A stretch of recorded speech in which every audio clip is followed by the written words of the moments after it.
Y'all have no skill. All you do is shoot threes. All you do is shoot threes. Y'all have no skill. We didn't have stretch forwards back then. I was a stretch forward. It doesn't matter when the word is going to end. LeBron James will still be the GOAT. I'm Joe Smith, the 1995 #1 pick. I played 16 years in the NBA. Now I'm about to show these Gen Z the real deal. And I know that today they're going to learn a lesson. My first claim is LeBron James is and will always be the greatest of all time. All right, so the first part of that where you say he is, all right, I'm not mad at that. If you have LeBron as your GOAT, that's totally understandable. But always is where things get a little murky because the same way that they probably thought that MJ was going to always be the GOAT, the greatest of all time, or Wilt was going to be the greatest of all time, or Bill would be the greatest winner of all time, even though contextualizing back when he was winning those championships and there was 10 teams in the league compared to Michael Jordan averaging 41 a game in the NBA Finals, and also in his third season averaging 36, 37 a game in his third season, and then went on for the next 6 seasons to also win every scoring title that there was. So when you think about scoring, winning, in the finals, not having a meltdown, nothing anywhere close to 2011. I love LeBron. 2011 still pissed me off to this day, okay? All right? Because I had to watch that. Let me just break off. I was watching that with my family, all right? And like, bro, I was like, bro, what we doing, bro? Like, what we doing? But anyway, the first part of the claim I agree with. He is a GOAT. He is the GOAT to most people, and that's perfectly fine. But is and always in the NBA, they don't always go toe-to-toe with each other. It doesn't always go toe-to-toe, but when you think about LeBron James, you think about the numbers that he has, #1 scoring ever. GOAT. No, that's something that nobody ever is going to accomplish. He's up top 10, top 5 assists, top 10, top 5 rebounds. Yep. In all the major statistical categories, he's top 5. So when you think about numbers like that, there will never be anybody that will put up numbers like that. Does he have more MVPs than Michael Jordan? We're not talking about MVPs. Scoring titles? We're talking about, not scoring titles, but he has more championship appearances. Yeah, he played how many years more than Michael Jordan? But in that span, he went to 8 straight. He went to 8 straight. Okay, so if he's the greatest of all time, I'm assuming he won at least half of them, right? He won 4 of them. Not in that 8-year span? He won 4 of them. Not in that 8-year span? He won 3. But it doesn't matter how many. Look, listen. Do you know how tough it is to continue to get back to the NBA Finals? Yeah, but we can talk about it. We can contextualize that too. You say, okay, 8-year stretch. LeBron went to 8 straight finals right. in the Eastern Conference. That was much weaker than when So Jordan you went saying in Jordan the 90s. better than LeBron? To some people, yeah. No, I'm talking to you. Okay, in terms of winning, I'll answer this question. In terms of winning, every single time he stepped foot on the grandest stage of professional NBA basketball, yes. But at the same time, let's get back to that 8-year argument that you had. Okay. 8 years of LeBron making it to the finals, right? Let's compare Michael Jordan's 8-year stretch from 1991 all the way to 98. Right. And there's a couple of years in between where obviously he didn't play and got bounced out by Shaquille O'Neal. 8 years of LeBron, he didn't even win half of the championships compared to 8 years of Michael Jordan, who won 6 out of 8 years. Kind of impressive, right? No. Okay. I rest my case. Listen to the competition, though. Look at the competition. Okay. Look at the competition that he played against. Would Dirk have beat Michael Jordan, y'all? Yes. that Dallas team would have definitely been competitive. Jason Terry ain't holding Michael Jordan's jock strap. I'm telling you that right now. We're talking about Jason Terry had to guard Jordan. What about Dirk? Who's guarding Dirk? Who's guarding Luke Longley? Tony Kukoc? Ain't nobody stepping out. Scottie Pippen? Ain't nobody stepping out on that floor guarding Dirk. Okay, we can go past Dirk. Let's go to the 37-year-old Jason Kidd. Is anybody on the Bulls checking him? Is it? Nah, hell Dallas? no. Hell no, they're not. But then we can also go to Jason Terry as well. He's a 3-and-D guy, right? That's totally awesome. So that's what I'm Which saying. one of those players is checking the man that averaged 41 a game in the NBA Who was Finals? checking Jordan, but who was checking Dirk? Did Dirk average 41 in the finals, y'all? Who was 30, okay. 30 plus. 30 plus. I rest my case. 30 plus. When do you think the world is going to end, Joe Smith? That's a good question. But it doesn't matter when the word is going to end. LeBron James will still be the GOAT. In 500 years. LeBron James will be the GOAT. How much has the game evolved from the 50s and 60s till now? 500 years? The game has changed a lot, drastically. The game has changed a lot.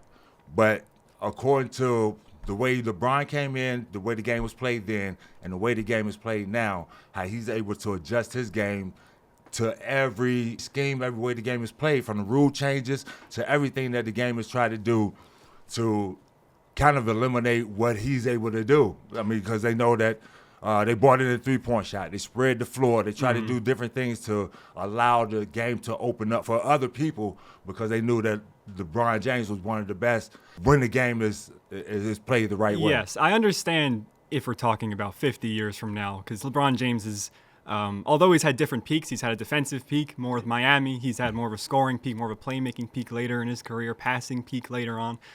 He's been able to do all those aspects. So LeBron will translate. I mean, I think he'll still translate 500 years from now if we're still around. But if we are going that far into the future, and you're saying will always be, I think at that point, people would still hold on to Bill Russell as the GOAT. Like, his championships and him winning in that era, why have we all of a sudden shifted to Michael Jordan and LeBron? Because the game has changed, more teams. 500 years from now, I think the people that defend LeBron, like us, in the future, if we live long enough to see, like, we're going to be those old, stingy LeBron fans as we view people who are Jordan fans, as they view people who are Wilt and Bill Russell fans. I think it's just an everlasting chain that if we're really talking about will always be, unless you have a set endpoint for the end of the earth, then there's no way that there's going to be a set GOAT. So if you're looking around the NBA right now, I'm not saying right now. I'm saying in 500 years. I can make you a case, though. So, like, I'm not saying Wemby's going to be better because I'm not sure what you think greatness is. I'm sure it's over a span of years and longevity and what all the things he's been able to accomplish. Of course. Let's just say the caliber of player. Do you think LeBron James at his best is the best player of all time? Or do you think it's more of a culmination of accomplishments? I think LeBron James is at his best was the best player of all time. Where do you think he was the best? In what year, what team, what version? Because there have been different versions. I would say even before he went to Miami. That was the best version of LeBron? Miami. He was playing great, but the best do you version, think that's okay? The best version was probably in Miami. It was probably when he was in Miami. So my point is, let's say, for example, Victor Wembanyama is, in a couple years, the best defender on earth, the best defender of all time, averaging 28, elite three-point shooting, passing. If he, in a one-year peak, people can argue, this is all hypothetical, if he can have a one-year peak that's better than LeBron James, because he adds the defensive, offensive all into one, instead of LeBron kind of being more better offensive, better defensive. So 1 year. How long would it then be? Like, does Wemby do it for 5 years where he's better than Bron, that you say he's better? Like, or is it just he's been so great for so long, no one could ever do it again? I mean, he has to get the numbers. If someone is a better player than LeBron, would you concede that he's a greater player? Oh, of course. I'm a realist. Okay. I'm a realist. I'm not a guy that's going to just live so and there die will with be it, a but player I'm a better than realist. LeBron in 500 years. But if the numbers are equivalent to what LeBron James is doing at the end of their career, of course I'm going to put him on that pedestal with LeBron James. Appreciate your honesty. Yeah, but until I see that, LeBron James is definitely the best of all times and will continue to be that in my eyes. But because of what he's done throughout his longevity of the entire NBA career.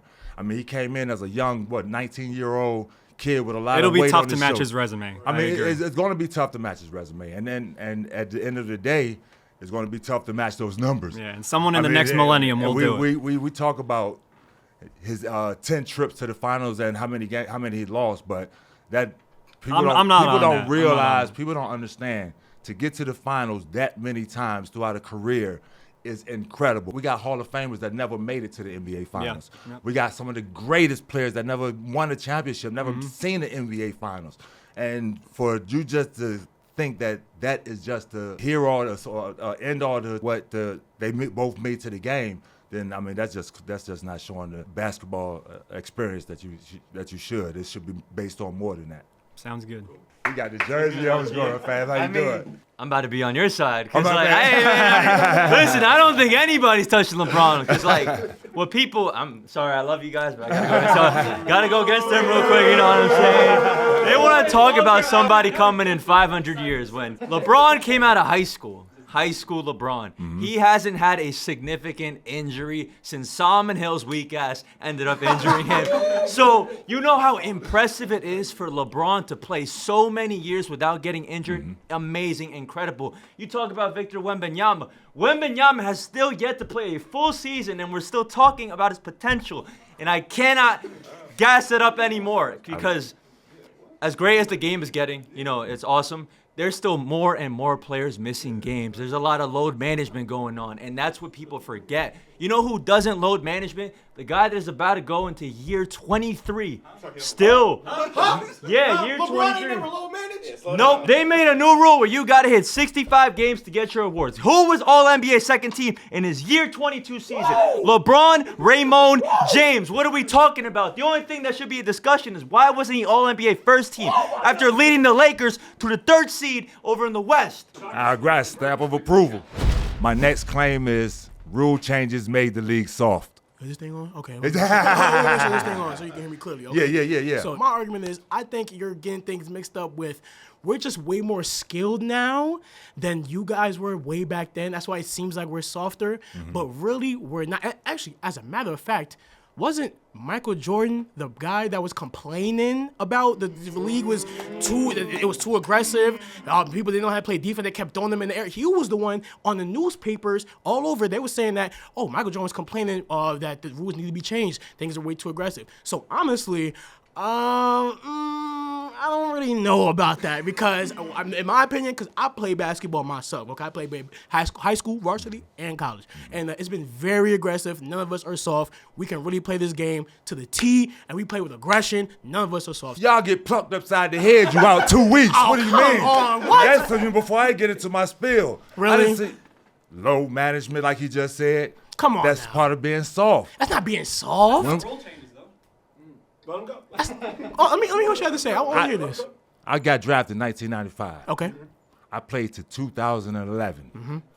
I went from the physical game through the rule changes. So I played through all that. So I know for a fact that the game got softer. Okay. I didn't say the players. The game got softer. The game got softer. The game got softer. You really did. What they really want. In the 90s, we were scoring 80, 90, maybe 100 points at times. The NBA wanted more scoring. That's just because we're way more skilled. It's not No, softer. Skill. Y'all have no skill. All you do is shoot threes. All you do is shoot threes. Y'all have no skill. Come on now. Skills. There's somebody named SGA, Shea Gilgeous-Alexander, who is lives in the one player, mid-range. He lives in the mid-range. That's why he can play in the 90s. He could have played in the 90s. Okay. That's one player, I agree, that could have played in the 90s. Okay. Shea. Most definitely. Because of that. And That's you one have thing to I be, agree on. and you have to have creativity to get those shots off. And You got to be creative to create your space to get your shot off in mid-range, to get your shot off at the basket, to get to the cup, to be able to get your defender off balance to do different things in the mid-range game. Now, all they want to do is come down, pull threes. But what's wrong with that, All they though? want to, that's not What's wrong with that? no That's creativity. creative. Being able to make threes is creative. In my opinion. Come on now. A jump shot is a jump shot. Yeah. We had three-point shooters. Yeah. But still, we had though. three-point shooters. But A come on jump now. shot is a jump But shot. how good were those three-point shooters? They compared Great. to now. Great. Great. Yep. I don't know about that. Y'all hearing this? Are we hearing this? Y'all hearing this? Who else? How do y'all think Jordan won those titles? Come on now. Come on. Honestly, How do y'all think Jordan won those titles? he won those titles because he playing against plumbers. Steve He was playing against plumbers. Kerr Come on hitting now. three. Craig Hodges hitting threes. Dale Curry Steph Daddy could be playing right now. Honestly, when it comes to three-point shooters, I'm taking Klay Thompson over Steve Kerr, in my opinion.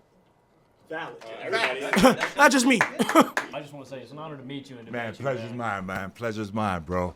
So my first question for you, Joe, I just want to ask, what rule changes specifically are you talking about? Like hand check, the switches from zone defense? Like what rule changes specifically are you talking about that you think made the league softer? All the above. They spread the floor now. They wanted the offense to be more free. I get So that. they eliminated a lot of the physical play. They eliminated, like you say, the hand checking. They eliminate the cross check. And people don't understand how difficult that is to get, like you said, with Shea, to create your space and get your shot off and be able to get to the basket and do things offensively. People don't understand that because obviously they haven't gone up against that. But they changed a lot of those rules. That take I can agree with. I think the hand check made it easier for players to score. The one thing I disagree with your claim, though, is the fact that there's a lack of physicality in the game today. I think that if you look at like the playoffs this year, That's for what I example, was about to say. Until the playoffs this year, That's why it was such a good playoff. I completely agree That's with why that. it was such a good playoffs. But until the playoffs this year, there was no defense like that. There was no play like that. And that's why it was so exciting this year. I think I think that's what makes the playoffs so great is that they let that strength and physicality and like the athleticism shine. And the most physical teams are still the most dominant. Oklahoma City in that matchup against Denver. First of all, Oklahoma City is the most physical team in the league, and they mug players. Exactly. Like how Caruso and them were defending Jokic. I think you look at a series like that, like OKC, whoever they play, a team like Minnesota too, the physicality in all that still exists in the game today. This year. You're saying it's exclusive. I think like the last 3-4 years. I didn't see it the last 3-4 No, years. don't get me wrong. I think OKC has kicked it up a notch. I think they have the best defense since like the 90s. And I Bulls. agree. I and agree. the reason that they're so great is because they have the same physicality and just they're rough, they're tough, they're dogs. I agree with that. They're just gonna come in there and they're gonna hit you in the mouth, and that's what makes them special. So that's what I disagree with. Maybe I'll give you a pass. I agree with you. Regular season, by and large, maybe they don't let them play as intensely. But the playoffs, year in, year out, are as intense as they've ever been. I don't think I'm not year in, year out. Not year in, I year think out. Adam Silver's done a good job. This year was the first year I've seen 90s basketball in the playoffs. So you agree with me? No, I say I agree with that. I say I agree with this year. This year. Yeah, this year, but not last year, not the last few years. This year was the most exciting playoff basketball that I've seen. I agree. Series to series, all the way around. 100%. And so I I got agree. you on my team on that one. The other claim I disagree with, the fact that you say that athletes today couldn't play back in the 90s. I didn't say that. Didn't you just say that? I said Shea could play back Shea in the could. 90s. I didn't say all of them. I think they could make it. And I think, in fact, it's harder to play in today's league than it would be back then. I think the don't- athletes are just better. I don't They're think all so. bigger, they're all stronger, they're all faster. I think more, by and large, it would be more harder for the 90s guys to play in the modern era. And that's something I disagree with because they're not faster. They're not more athletic. Oh, I just we had disagree. athletes. We had quickness. Man, are y'all tripping? We had guys quick. We had guys quick at all positions. Like At all Amen from the- Thompson, except for would be the best five. athlete in the league. Except for the back in five, 90s. man. We had 1 through 4. Everybody was just as quick as anybody in this league today. I disagree with that. In this league today. Thank you, Joe. It's a pleasure, man. My pleasure. Okay, so respect to you on that point. Humbly though, you tripping. I don't think that the rule changes made the league soft. I just think that the older players, the older fans, y'all are more accustomed to like this hybrid of WWE and NBA. You guys are used to Rick Mahorn and Bill Laimbeer coming down the lane and hitting people with clotheslines. That's just not basketball. That's not basketball. That is another sport. That's like slam ball. I don't know if you heard that, where they play on the trampolines and they rough each other up. That's more like that. They would have been great over Actually, in my that son, league. my son played in that. So you know what I'm saying. You know what I'm saying. We got him. I don't think, however, that the league is less physical now. I think they just play basketball. Like if you think about players like Lou Dort, how people were mentioning before, players like a Draymond Green, who he does some of that slam ball too. Like players like Dylan Brooks, that physicality still exists in the league today. And I don't think that the rule changes necessarily had anything to do with that. I just think that players are more skilled. And like you said, we want to see more points. We want to see the fans. We want to see threes. We want to see scoring. We want to see exciting basketball. But I just don't think that the lack of fouling and flagrant fouls means that the league is soft. He just sat up here and said this year's playoffs was a physical playoffs, right? Mm-hmm. And we just said how exciting this playoffs has been, right? And what were they doing?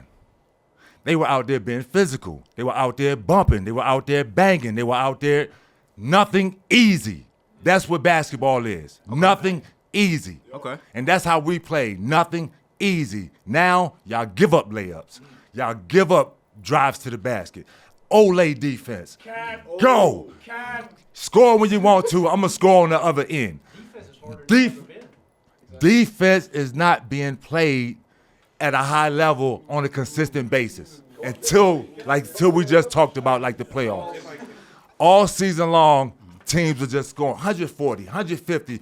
Never have I thought I would see NBA basketball where it's 140, 150 points in one game They without. was doing that in the 80s. They was doing that in the without- 80s. Alex every English and them game. boys on the Nuggets, they was Not scoring every 131. game. They was putting up points Not though. every It was running up and game. down the floor. It might not have No. been every game, Not but every I think there was game. still Now, high-level now basketball every being time you played. turn on the TV, yeah, but you say want no skills. What, back in the, Yeah, you say want no skills. No, I didn't say there was no skills. I said they were trying to fight. That's Huh? something. That's No. different. I just No, said they were trying to box instead of boxing one. It was boxing ring. That's two different See, that's things. how y'all look at it, because Gen Z. That's how y'all look at it. Y'all the physical. When y'all see something physical, y'all think it's fighting. I want my viewers at home to go watch the Bad Boy Pistons, look up the Jordan rules, and you Yeah. tell me what's that defense or Yeah, look it up and was watch, that something else? watch the type of defense they play. And that was playoff basketball most of the time. Mm-hmm. That was playoff basketball. That wasn't regular season. That was playoff basketball where you fighting for to go to the next series, where you fighting for your job. Nowadays, other than this year, the playoffs haven't been that way. Okay, I got one final question. Uh-huh. Are you familiar with Isaiah Stewart? Of course. And no further questions. No further questions. My next claim is the 1990s Bulls were better and had a better dynasty than the 2010 Golden State Warriors. I think the Bulls are one of the greatest franchises and greatest teams in that era of all time. There's only a few circumstances that would beat them, and it's that Warriors squad. Stephen Curry, and for some context, so coming from Davidson, being that kid who was slept on, and just becoming the greatest three-point shooter of all time, and that's my opinion. I stand by that. He led that team with Klay Thompson, Draymond Green, Iggy, to arguably just the greatest performance that we have seen from a West Coast team since the Lakers did it last with Kobe and Shaq. Are you telling me that that Warriors squad is worse than those Bulls? Why is that? Hold on, he didn't. KD wasn't there at that time. Yeah, I'm getting to that. We're starting from the bottom here. Most definitely. This obviously one of the greatest of all times, with Michael Jordan on that team. Scottie Pippen, another top 70, top 50 player on that team. Dennis Rodman, another top 50, top 75 player on that team, as well as the nucleus that they had that they brought together with the remaining players on that team. That team was one of the best defensive teams in the NBA. That team was one of the better scoring teams in the NBA. That team went up against some of the best teams in NBA history to win titles and to win championships. And according to my guy right here, if Jordan would have stuck around, they would have won 8 straight for those 2 years. So if he would have stuck around, according since he was undefeated, but the Chicago Bulls during that span in the 90s, there is no team that I can see, even through the Warriors run, there is no team and no matchups that I can see that would give the Warriors the edge. So now this is where I go back to when someone said KD and the Warriors. In my eyes, that is a top 3 team of all time that surpasses that squad. You take an already amazing team with Curry, Draymond, Iggy, and Klay, but then you throw KD in there. You throw one of the most prolific scorers of all time, and I don't care about the 73-9 season. That was great on the Cavs part. I'll give them that. I don't even include Draymond. Why?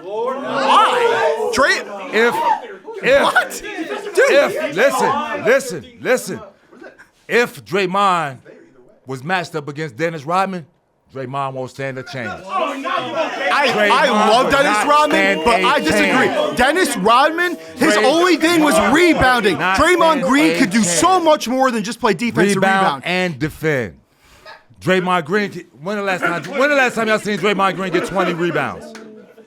When the last time you seen? That stretch. Huh? That stretch. When the last time? What stretch? The finals. He had 20 rebounds. Did he not have 20 rebounds during the finals at some point? At some point, I'm talking about every doggone But night. you have to look at it from this Not one game. You have to look at it like this. Dennis Rodman can only do 1 or 2 things very well. In today's NBA, you need to be able to do multiple things at a high level. Draymond can shoot. He can space. He can pass. Draymond the shooter. He can shoot mid-ranges, layups, in the post. He's not a three-point shooter, but he can get him in the buckets. He contributes. Listen. He helps the flow of the offense move forward. The defense backs off of Draymond. They let him shoot the ball. Shooters, they don't do that. Dennis Rodman didn't even look to score because he was effective in more ways than just he didn't have to score. He played his role and did his job to the fullest. That's like saying if he had the ball in his hands, everybody else just laughed. Like, Yeah, that's how they do with Draymond when he's out there. Man, if we're just gonna start with Draymond here. The countless things that he does, he's not only one of the best defenders of all time, an amazing rebounder, you could argue that he's the main catalyst of the Golden State Warriors' whole playmaking system. You could argue that he himself is one of the biggest reasons why Steph got to where he is now. There's no way that you can argue against him. And we're talking about the same guy in Draymond Green that scored 32 points in Game 7 of the 2016 Finals. If the Warriors won that game and won that championship, he was probably Finals MVP just for that game alone. But beside staying on Draymond Green, you have another all-league defender in Klay Thompson, another pretty great defender in KD, an improving defender at the time in Steph, who led the league in steals in 2016. You can't just make the argument that even if the Warriors were such a great offense too, that if you want to focus on defense, that they didn't have that either. They didn't have rebounding. They didn't have playmaking. They had everything. And they had Steph Curry and Kevin Durant at the peak of their powers, watching them two systematically destroy every opponent, especially in the Western Conference. They lost one game in their run to the 2017 title. Watching that happen, it was ridiculous. And thinking about that 2016 team specifically, watching Steph and that team who went 73-9 with just Steph, and then you had Harrison Barnes where Kevin Durant was stationed before him. Then they get a prime Kevin Durant who won MVP 3 years earlier. There was no possible way that there could be any competition that could exist that could rival that team specifically and that dynasty. I disagree. Okay. I mean, you talk about Kevin, you want to bring Kevin in, we could talk about what Scottie did defensively. Scottie Pippen. Can we talk about what he did offensively? Can we talk about what Kevin Durant did offensively? If he has Scottie Pippen on him, he's not doing what he did offensively. He's not doing what he did offensively. He's not doing what he did offensively. I mean, Scottie Pippen, same size. Right. Same size, same length, same quickness. Same size, much different eras and skill sets and But everything. took pride in his defense. Took pride in stop making Draymond stops. did too. Took pride in guarding the best. Klay did too. But Klay was guarding the opposing team's best guard every year, every time. But who was going to guard Jordan? Who was going to guard Jordan? I got Scotty guarding KD. I got Scotty guarding KD. Who's guarding Jordan? We have a tandem of Klay on the perimeter guarding Jordan. When it gets to the basket, it's Draymond and whoever else is at the center position. Foul out. Foul out. Foul out. Oh my God! But that's like one of these guys' motifs is that they never really foul out. They play such great defense, just moving laterally and contesting vertically, that they don't need to foul out a game. You think Jordan hasn't seen the best people to move laterally and contest his shot? Yeah, but Steph, Kevin Durant, and others have seen even better competition because we're in the modern era. And that's what goes back to the creativity. That's why it goes back to the creativity, because you don't think Jordan has seen people slide and move their contested shot. I mean, that's he saw Bill Laimbeer punch him in the face, but and that's all y'all keep saying. All y'all keep but that's thinking what it about was. it But that's what it was. That was at a time. It was fighting. But at a time, that was the biggest hurdle of his career to that point. That players were assaulting him. That was the whole thing. If we're talking about the Jordan rules, their rules were let's kill him. If their rules were don't make it easy. Their rules not give them anything easy. Okay. That was just the rules of the game. We're not going to give anything. That was how they played. That's how we played back then. Right. You're not going to get nothing easy. I don't care what it is. I don't care who you are. We're not going to give up anything easy. Playoff games, we're definitely not going to give up anything easy. So if Jordan got a ball, he's going in for a dunk, we're going to take him out. We're going to go for the ball. We're going to take him out. Nowadays, you get kicked out, ejected, 9 games, suspended 20 games, and all that type of stuff. So, of course, they took that out of the game. But the game, it wasn't about fighting. The game was about taking pride and defending what you're going to get, what you're trying to achieve. Yeah, no, I mean, I can see that. But you could talk about other teams playing defense, not like they're aiming to not make individual plays easy. The 2010s Golden State Warriors didn't make any game easy. They were just completely running through everybody at all times, and especially those Steph, Kevin Durant teams, they just never made any competition close. I just want to say this.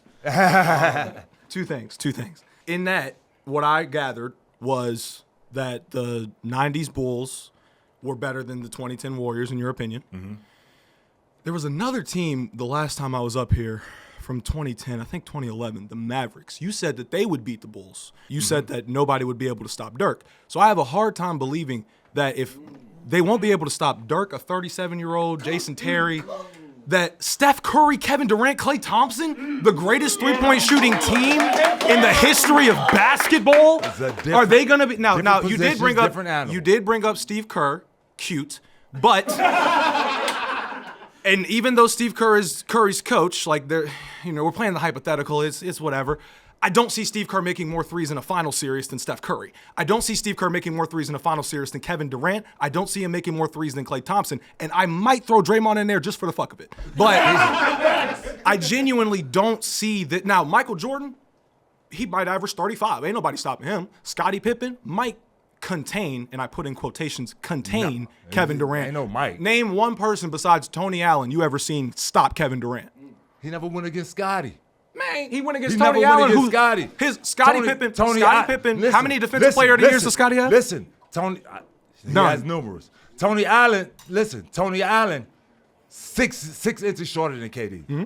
Anytime you get the ball, I'm putting my hands up, I'm shooting right over that. Right. So what is he gonna do with that? Well, Scottie Pippen, same size as KD. Mm-hmm. So anytime he's turning around and shoot the ball, he's right there in him. 7-footer and 6'7", but okay.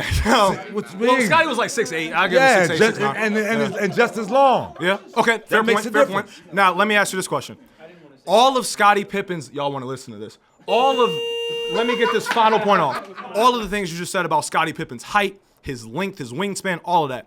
Is any of that deeper than Kevin Durant's bag on offense? Nope. Not at all. Yep. Shit.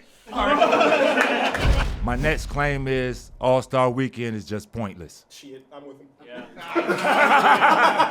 So, I'd say for the fact of player development, sure, I agree with you on that one.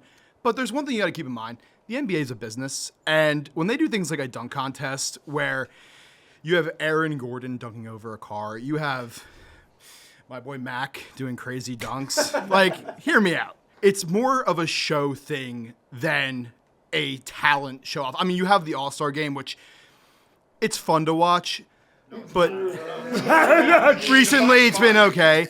But, like, you have to see it more so for the fact that it's more so a promotional thing for the NBA, and it helps build lead up into the second half of the season. That's kind of my stance on that one. I completely see the point, and I do support it because I think it doesn't only give players a break from what is a strenuous schedule that only comparable to maybe baseball. And I mean, at the same time, if they are playing in it, it gives players who per se don't get a chance to maybe be in the spotlight more so a chance to do that in like the dunk contest or the skills competition. I feel like there is a purpose to it. When I got drafted in '95, went to all the All-Star games throughout, not all of them, but most of the All-Star games throughout my career. And when I first got drafted, the excitement was out of the roof. Everybody showed up. Everybody, all the players that weren't even playing, they showed up. All the celebrities, entertainers, they showed up. And it was a major event. And from the dunk contest to the three-point shooting contest to the All-Star game, everything was competitive. Everybody went out there and put on their best show. Nobody, just because it was All-Star Weekend, nobody felt like it was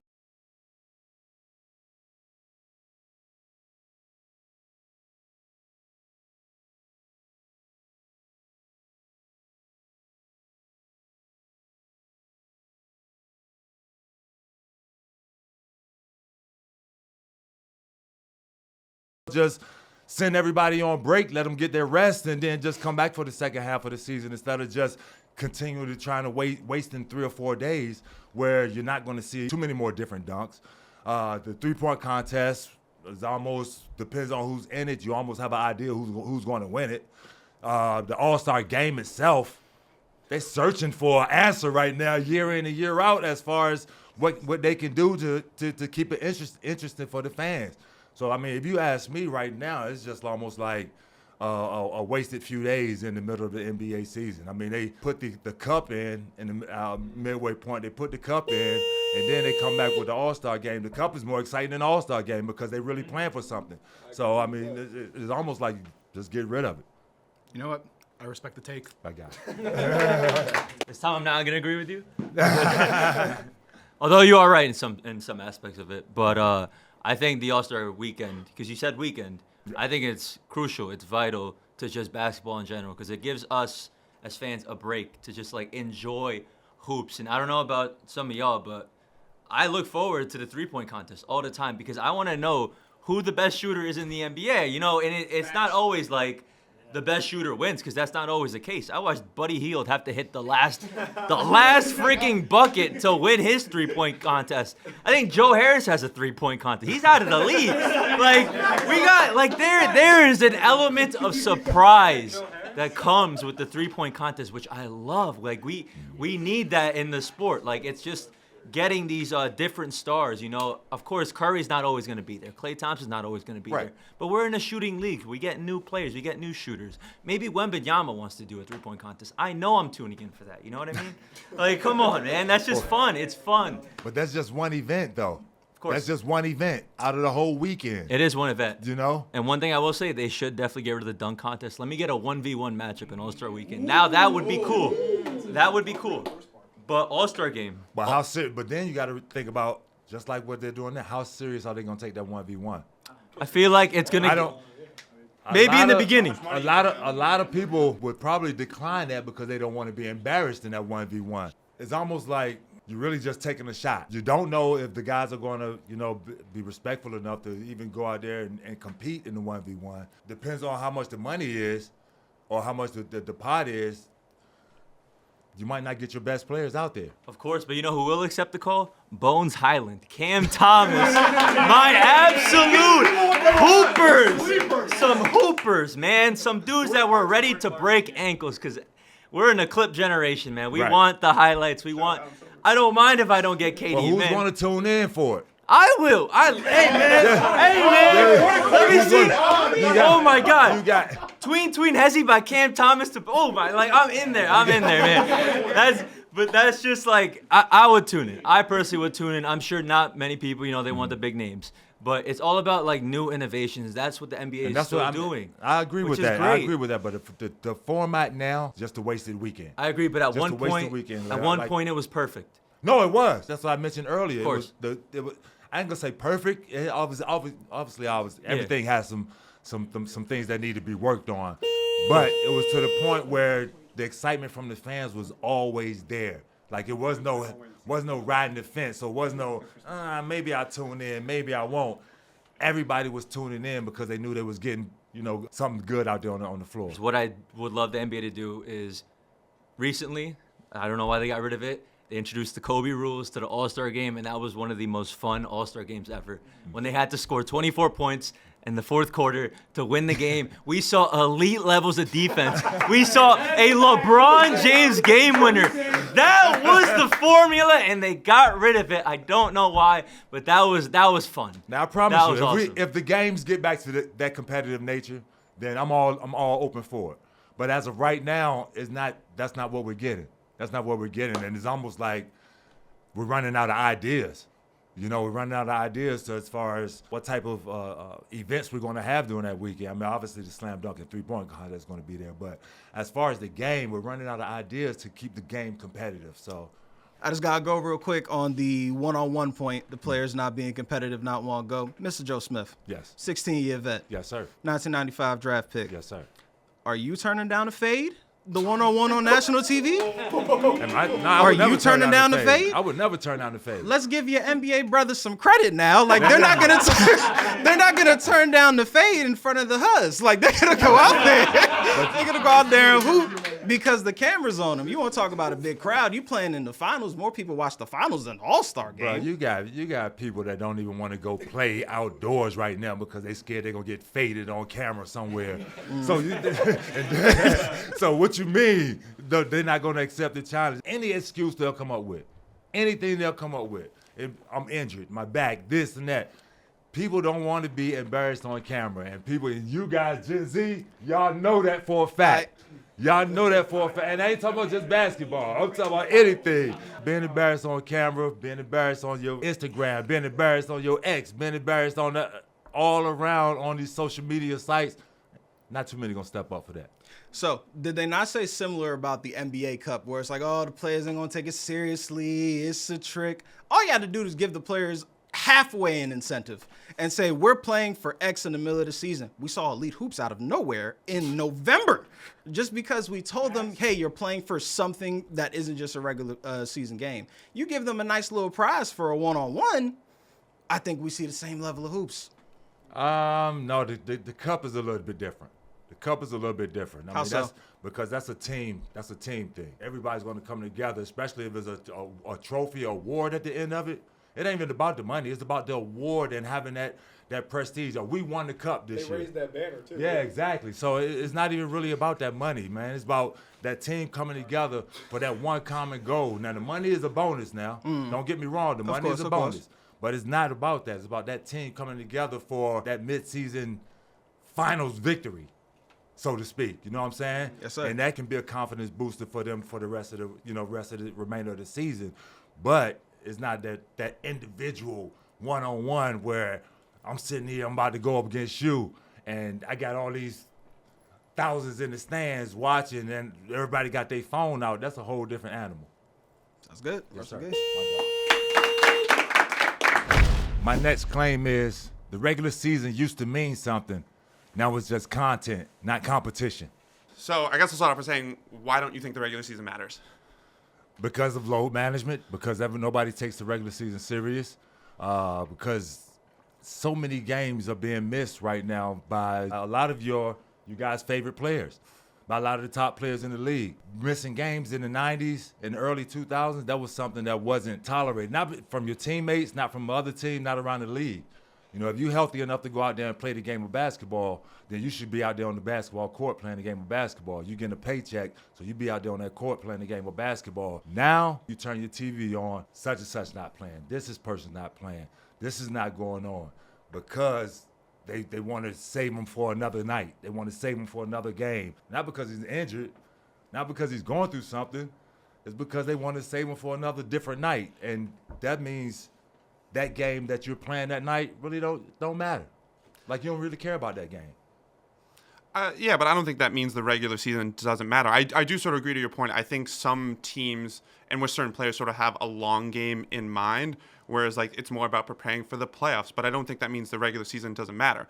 I think, teams still like to use the regular season. I think most teams should be using the regular season as sort of like experimentation. If you're already going to win 50, 60 games, okay, let's try and make sure Who knows that? OKC probably knows it. My Knicks, I'd like to think, know it. The top teams in the league. Let's go. You hope that coming into a season.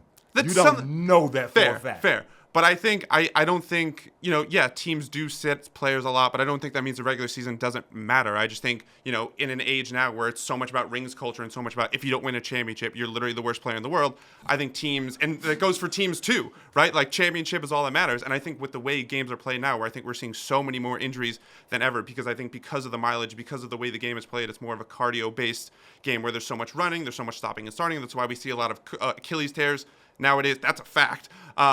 I think because we're seeing that, we're seeing more teams sort of take, the load management approach, which is like, okay, we're going to sacrifice a game or two here for our stars, but to make sure they're ready for the playoffs. Basketball has been a running game for as long as I've known it. Not at this pace. Not at this pace. Basketball has been an up and down running game for as long as I've known it. You think they played at the same pace now that they did in the 90s? When I got drafted by the Warriors, we were a running team.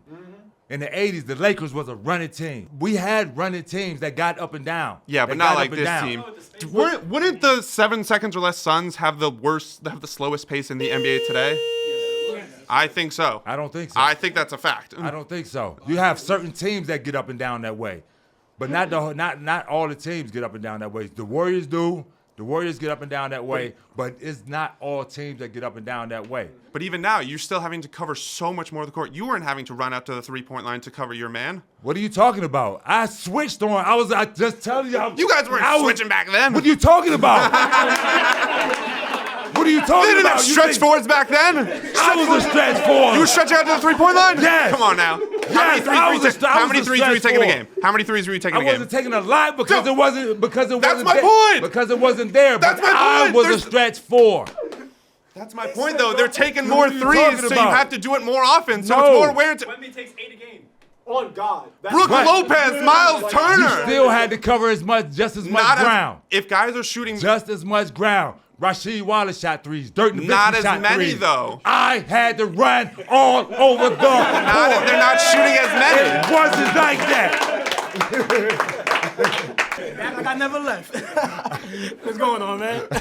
Okay, so your claim is that the regular season now doesn't mean as much now than it was back in the day, what you're claiming. So I definitely disagree, because what I saw this past season, the amount of fights I saw Draymond Green put Rudy Gobert in a full Nelson. A full Nelson. That's dedication right there. Ain't no way you gonna put somebody in a full Nelson and you don't care about the regular season that much. That's a regular season game. That was probably like game 50, one of the games. And you agree too, because you laughing right now. Come on now. You know what I'm saying? Like, the thing is that you're talking about load management. And I'm not gonna lie, I agree with all players really should play for a fact, because it's a shame that like a kid will finally go to his first NBA game. He wants to see LeBron James, and now LeBron James doesn't want to play. But at the same time, if LeBron James is hurt and he needs to get ready for this playoffs that's coming up, it'll be better that he's ready for the playoffs than just a regular season game. You know what I'm saying? So the amount of wear and tear players get nowadays, because the game is way faster, way more cuts, shifts, and everything like that, it takes a tear on your body. So at the same time, yeah, players should play, but at the same time, it's like, if they're going to play every single game come playoffs, what if they're not, completely healthy to play in the playoffs? Now all of a sudden they're getting injured. Jason Tatum got Achilles tear, Tyrese Halliburton Achilles tear, because they tried to play every single game and ended up not being ready come playoffs. So me personally, that goes back to cats coming in thinking they expected to win 60 games. That's not a given, man. That is not a given. So when you talk about guys taking time off right before the playoffs, is a different thing than taking time off week after week after week after week throughout the entire season. I could dig it. You going into the playoffs, we got our position set. We rank with the first team. We gonna play such and such. All right, give me 2 games. The last 2 games, y'all chill out. I get that. Okay. I get that. That happened even during my era. Okay. I get that. But when you coming in and week out, like you just said, you want to go see LeBron James play. He ain't hurt. You just seen him on TV last night. I mean, how do you know he's not really hurt, though? How do you know that? You just seen him finish the game on TV last night. But that doesn't mean he's not hurt, Played though. the whole game. But that doesn't mean he's hurt. He's like 50 years old. Like, come on now. He's like 50. Cut him some slack. Ja Morant. Ja Morant. Ja Morant? Okay. I'm just using names as an example. I ain't saying, you know what I'm saying? Okay, I'm going to take some years off now. Okay. So, you know what I'm saying? You got guys that come see the younger guys, too. My man in Minnesota. Anthony Edwards. Anthony Edwards. You know what I'm saying? I ain't saying that he does that, but I'm just calling out names now. But, and these guys don't show up and play. You just seen them play the night before. You just seen the post-game interview. He all hyped. I can't wait. Yeah. But come on. And then the next day he come to your arena and he's not playing. That lets you know that they're not taking that game serious. You know what I'm saying? They're not really taking that game serious, because if they were, then he'll be suited up, getting ready for that game, just like he did the night before. And like I said, at the end of the season, when y'all got things wrapped up, I'm cool with just chilling out for a game or 2. I'm cool with that. Okay. All right. That's fair. And Ja Morant doesn't play for some other reasons. That don't got nothing to do with. That's why I made the statement I made. I'm just calling out names. Nah, respect. Yeah. Well, look. So that was a real concern that the regular season, wasn't meaning much, and players were kind of abusing the load management thing. But that's why they just made the rule change where you can't get considered for All NBA. You can't get considered for these awards and this recognition if you don't hit a certain benchmark of games played. Right. So with that being said, with that rule being implemented, now the players, they kind of have to play. Right. So that kind of, that kind of sits that down a little bit, because now we got to play because I want to be eligible for the Supermax. I want to be, you know what I'm saying? Exactly. So I'm going to be out there playing. So that's 65 games at least. And with what we're saying, if teams, they know they're going to be good star players, like the Celtics, they knew they was going to win 60 games, 50 games last year. Yeah, right. Say what you want. They knew that. Just because of the East, because of how it's stacked up, their roster, top to bottom, they knew what was going to happen. So they knew that come the end of the season, okay, I'm going to get these 65 in, and then towards the back end, we're going to chill out because we've afforded ourselves the luxury to be able to do that. Yes, I agree with that. But I can't let you say that the regular season is pointless, because I feel like we get some of our best moments during the regular season. LeBron passed Kareem. Number 1 all-time in points happened in a regular season game. You can think of just moments. Because of how it lined up. What do you mean? Hey, yo, it was in the regular season. That was in the regular season. Oh, he could just go sit out the rest of it until the playoffs and then come back for the final Bron was points? playing. Bron was no, playing. Man, yeah. Bron was playing. He passed Kareem to be number 1 all-time in the regular season. Let's think of some more epic moments. Linsanity. That Linsanity run was in the regular season. Steph in Madison Square Garden, 54 points in the regular season. Kobe Bryant, 81 points in the regular season. We get all these special moments in the regular season. I can't let you say that the regular season is pointless, OG. I can't let you do it. That's just how the numbers lined up. That's just how it lined up, bro. That's just how it lined up. The Christmas Day games happen in the regular season. The regular season can't be pointless. We got all this classic, nostalgic events. Why do y'all think they pump the Christmas game so much? Because they know everybody's going to play in the Christmas game.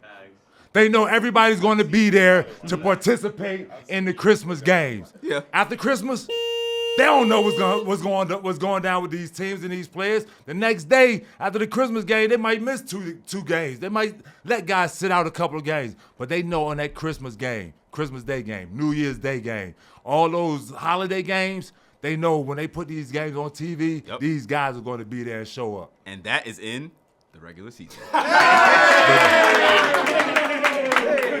There's also 3 games a year. My next claim is Dirk Nowitzki is the most underrated player I played against. I could go up there right now and say, I agree. I agree with this statement because we all just looked at each other and was like, this is who his underrated player is, right? We don't know what this man eats, sleeps, or anything like that. So for you, what was some of the moments where you looked at it and you were like, all right, dang, this German white boy good. Like during my era, we had some of the best power forwards 100%. that ever played the game. 100%. You know what I'm saying? And that's team for team. Mm-hmm. And Dirk, he changed the way we looked at the power forward position. Okay. You know what I'm saying? He really was a guy, we're talking about spreading, one of the guys that could spread the floor and open things up. He was one of the first guys that was really at the power forward position that was doing that on a consistent basis. Cool. And year in and year out, always a tough guard, always looked to improve his game. At first he came in just a shooter, then he started putting the ball on the floor, doing other things creatively to create the space to get his shots off, man. It was always just a tough cover. Okay. You know what I'm saying, for any power forward at that time because it was something different that you were seeing. Okay. If somebody rebutted with that, just throwing it out there, not saying I agree, but if And I'm someone saying said he's underrated because he Right. doesn't get the recognition. Yeah, exactly. Okay. The recognition that I think he deserves. Is there a player that you think gets more recognition at that time than Dirk that you don't agree with? Or you think Dirk would be just better? Like Kevin Garnett, for example. I can hear that as a main comparison to Dirk. And to be honest, I like both their games. I'm a little bit more of a Kevin Garnett guy. I like two-way. I watched his game like growing up to learn. Like so, yeah. But I always rock. 2011, Dirk was forever famous in black households. But if you ask me that as far as levels, they're on the same level. Okay. And if you ask me, Dirk wasn't underrated. Dirk is underrated. How often do you hear about Dirk I name feel like being mentioned? Dirk is widely regarded as a top 5, if not top 3 power forward of all time. That he can't. When be do you hear his underrated. name being mentioned? In the top power forwards of all time? No. Yeah, they only Timmy D and KG. Those are the only power forwards that are historically better than Dirk. He can't be underrated. You hear Timmy D, you hear KG, you hear Charles Barkley, you hear Karl Malone, you hear I'll all these. never hear Karl Malone. What? What? I don't never hear Karl Malone. I don't never hear Charles Barkley. You don't never hear Karl Malone. I feel like but Dirk, those Dirk got an names MVP. are always mentioned before Dirk. He got a league MVP. He got a championship.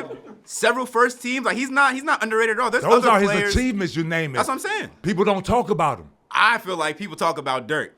I don't know what channel you watch. You live in Dallas? Well, I mean, I am a Mavericks fan, but that's besides the point.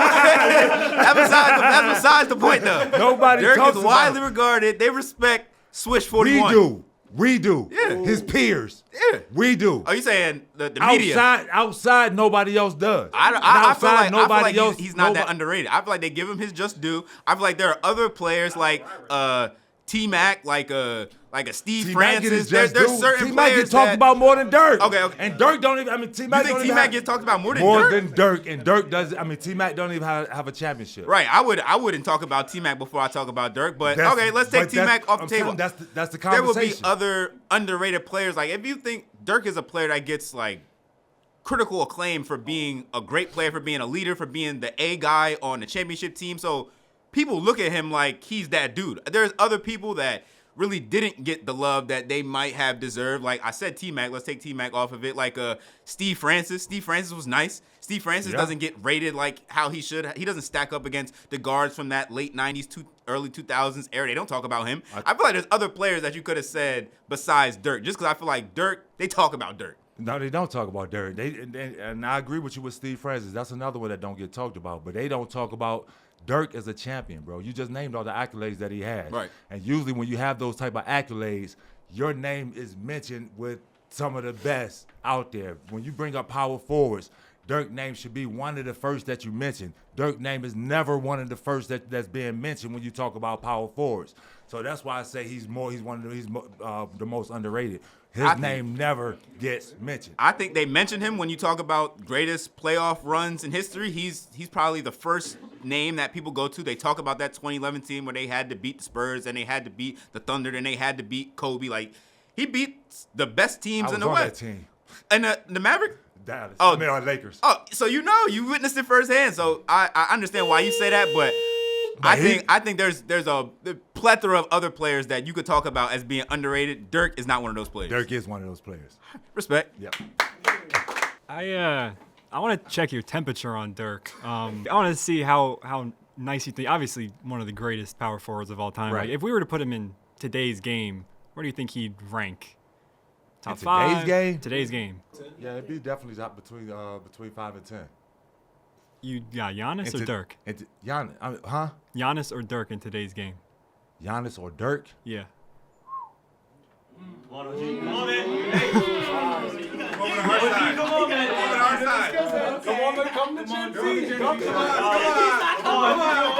I like Giannis.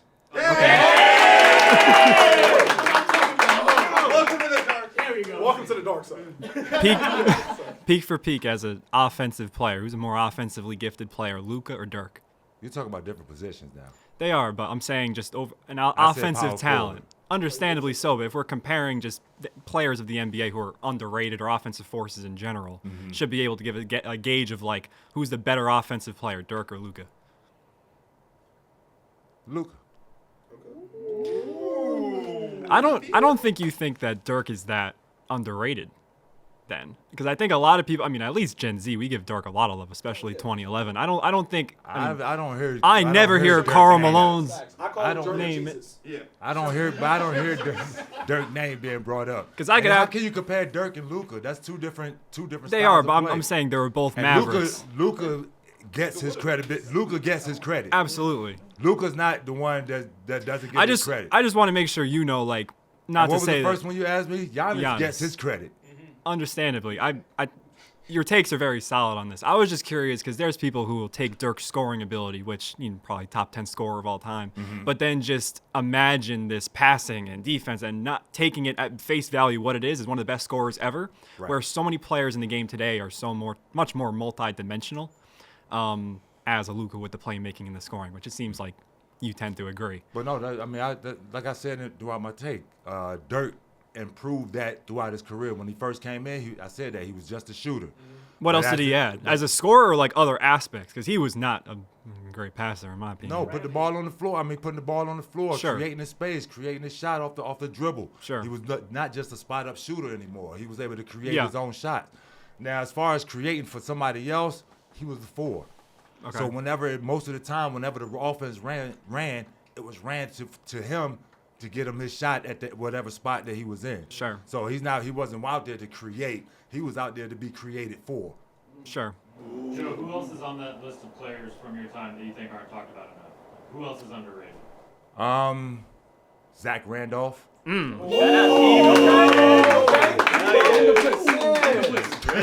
You didn't say anything too crazy. I was just trying to make sure.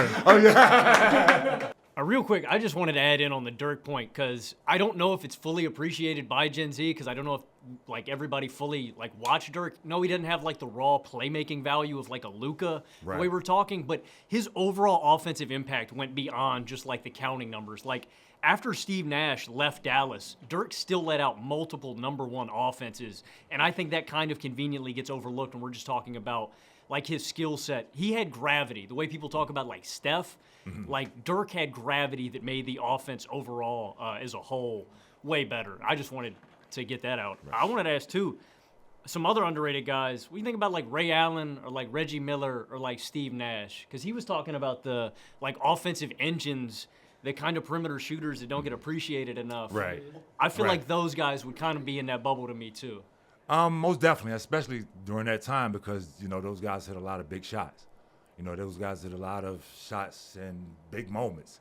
So when you have those type of moments under your belt, I mean, you definitely can be in that category. As far as Reggie, I think Reggie gets talked about a lot. Really? I don't think Reggie gets appreciated the way he should. Reggie let out multiple number one offenses in the 90s, and he's only like a 5-time All-Star, you know? Yeah. Like, that's what blows my mind. Like Nash, multiple number one off. He got MVPs, though, you know, like same as Dirk. But like Ray Allen, multiple top five Steve offenses. Nash has always been considered one of the best, though. Even you know, after he retired, he's always been considered one of the best point guards of the game. So, and that's just not from his peers. That's from, you know, fans as well. So, I mean, I think he always got his credit and his respect. Yes, Nash deserves those MVPs. He did, but Yeah. Kobe has a case in 06. Yeah, I mean, I don't take anything from anybody. I mean, I respect, you know, the voters. So he was definitely one of the best players who definitely was in the running. Who I felt deserved it. All-time offensive engines. My next claim is Jokic, the Joker, is the best basketball player on the planet right now. So you just said Jokic is the best player on the planet right now. Hell no. Do you know LeBron James is still in the NBA right now? LeBron James? Nah, I want to hear none of that. I don't want to hear that. 50,000 points, top 5 in rebounds and assists. LeBron innocent in both the regular season and the playoffs. I'm not hearing that. As long as LeBron James is still breathing on an NBA court. As long as LeBron James is, I'm going to say it again. See me right here. As long as LeBron James is still breathing on an NBA court, he is the best player in the world. For me. But why do you think Jokic is the best player in the world right now? what happened? How did we get here? And I know you didn't just take off that damn LeBron. Oh, yeah. Let me get that. Put that right here. Yeah. Respect. You already know how I feel about LeBron. You already know how I feel about LeBron. And so respect to the king. Respect my glorious to the king, by the way. My glorious king.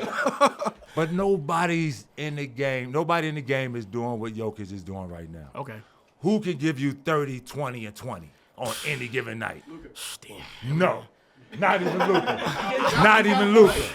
Not even Luka. Luka's not giving you 20 rebounds. Luka's not giving you 20 rebounds with 20 assists. Okay. You know what I'm saying? On top of 30, 40 points. So, I mean, there's nobody in the game that's able to do what he does right now. And not only that, but they're winning. Okay. They win. Yeah. You know what I'm saying? He's not doing it and they taking losses and, you know what I'm saying, he's on a team that's suffering. He's doing it on a winning team. Mm-hmm. He's doing it with a group of guys that they pieced together pretty much at one point. You know what I'm saying? And Gordon came from somewhere else. You know, they pieced together, they was bringing together pieces for that team from different teams throughout his entire time, pretty much his entire time. Okay. So, I mean, and he's been the consistent factor year in, year out with those same numbers. He has the titles to go with it. Okay. He has the MVPs to go with it. Okay. And he has the numbers to show for it. So, I mean, there's nobody. Well, he only has one title, okay? LeBron James got 4 of them things, okay? But I will say, look, Jokic definitely is one of the best bigs we have ever seen. As a matter of fact, I'll put him as I'll say by the time he retires, he'll be top 3 best big of all time. In my opinion, I'll say Jokic will be top 3 best big by the time he retires, right? But we talking about LeBron James still playing. Like, LeBron James is the only player, at least that I know, that have taken the worst NBA teams to the finals. Jokic cannot do that. He cannot take none of the worst teams in the NBA to the finals.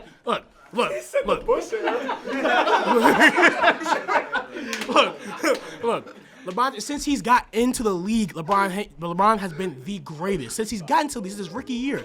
Jokic, he has it, honestly, his peak, he finally started peaking at basketball around, like, I would say 2019.